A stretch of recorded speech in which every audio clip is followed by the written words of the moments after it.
Hello everyone, কেমন আছো তোমরা সবাই? আশা করছি তোমরা যে যেখান থেকে আমার ভিডিও দেখছো অনেক ভালো আছো আর অনেক সুস্থ আছো। আর আমিও খুব ভালো আছি, বিন্দাস আছি।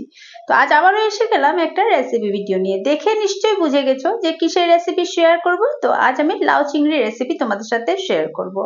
তো লাউ চিংড়ি খাবো না বাঙালি হয়ে, সেটা কি আর হতে পারে? তো চলো আগে এগুলো কেটে নিই। আর লাউটাও কাটা হয়ে গেছে, চিংড়ি মাছটাও কেটে ধুয়ে পরিষ্কার করে রেখেছি। তারপর ভাবলাম যেহেতু লাউ চিংড়ি দিয়ে করব, এত মানে প্রিয় খাদ্য, তো গাছের কাঁচা লঙ্কাটাই আনা যাক। আজকে মার্কেট থেকে আনা কাঁচা লঙ্কাটা ব্যবহার করব না, তাই গাছ থেকে কটা কাঁচা লঙ্কা নিয়ে নিচ্ছি। আর আমার এই গাছের কাঁচা লঙ্কাটা খুব সুন্দর হয়, কিন্তু এটা গেল বছরের এই গাছ। এই যে শুকনো লঙ্কাগুলো থাকে সেই বীজগুলো ফেলেছিলাম, সেখান থেকেই হয়ে গেছে।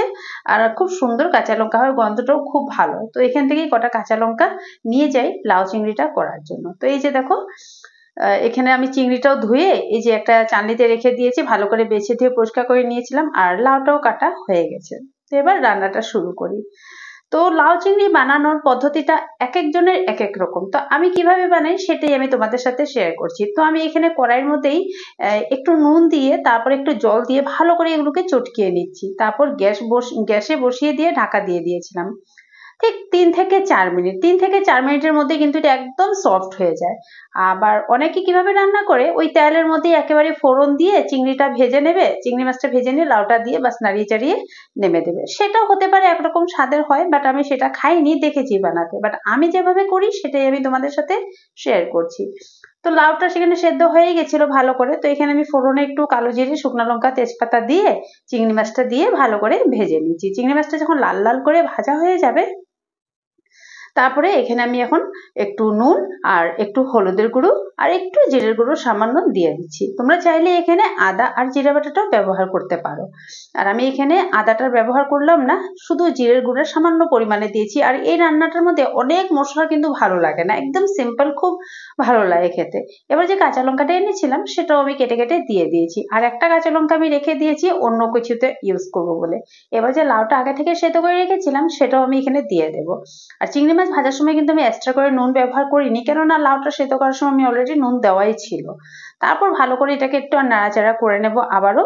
এই সময় না আর সুন্দর একটা গন্ধ বের হয়, মানে আমি কি বা বলি তোমাদেরকে, কিভাবে বুঝাই, যখন তোমরা রান্না করবে তখনই বুঝবে। আর বেশিরভাগ বাঙালিদের বাড়িতে এই লাউ চিংড়ি হয়ই। তো আমি ঢাকা দিয়ে রেখেছিলাম 2 থেকে 3 মিনিটের জন্য। তো 2 থেকে 3 মিনিট পর এবার আমি তোমাদেরকে দেখাচ্ছি রান্নাটা কিন্তু সম্পূর্ণ কমপ্লিট। এবার ধনেপাতা দেওয়ার পালা।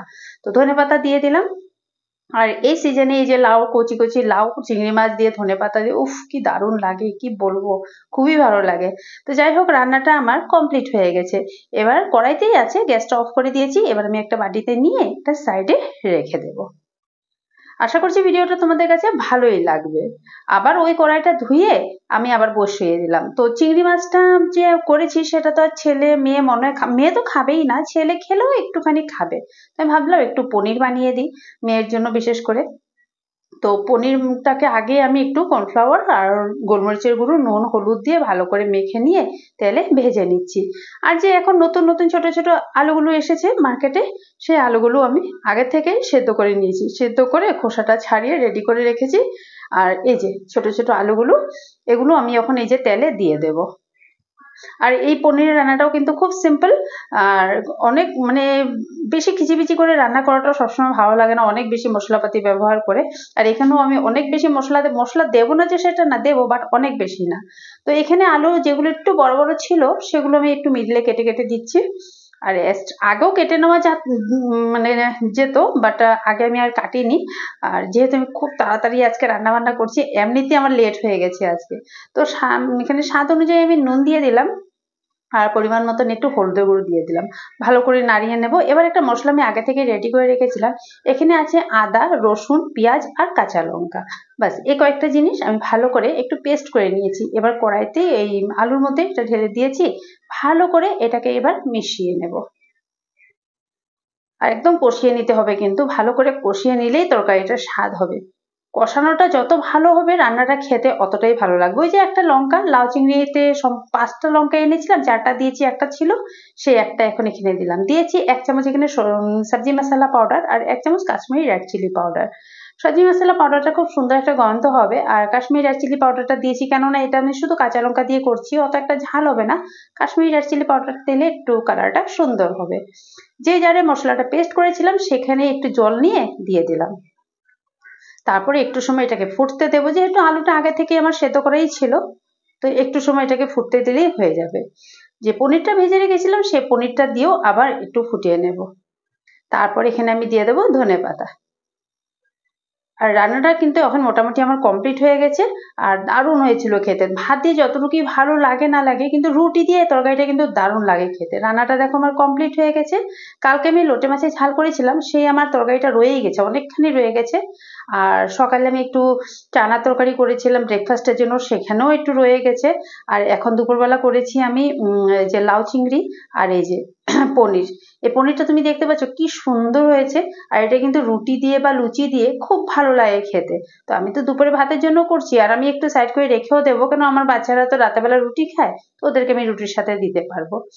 আর আমার এই পাশের বাড়ির মাসি একজন, ওদের বাড়িতে স্থলপদ্ম খুব হয়েছে, তো আমি সকালবেলা দিয়ে গেছিল, তো সেটাই আমি ছিঁড়ে রেখেছি ভালো করে, মানে রেখে দিয়েছি, সেটা বড়া করব। এই যে দেখো লাউ চিংড়িটা আমি একটা বাটিতে নিয়ে নিয়েছিলাম, দারুণ হয়েছিল খেতে কিন্তু।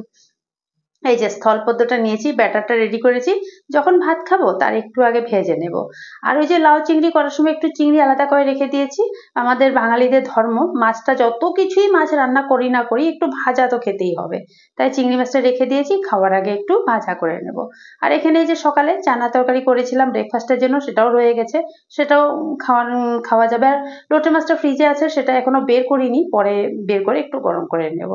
তো বন্ধুরা, আজ আমার ভিডিওটা এখানেই শেষ করলাম। আশা করছি আমার দুইটাই রেসিপি তোমাদের ভালো লাগবে। ভালো লাগলে একটা লাইক করে দিও।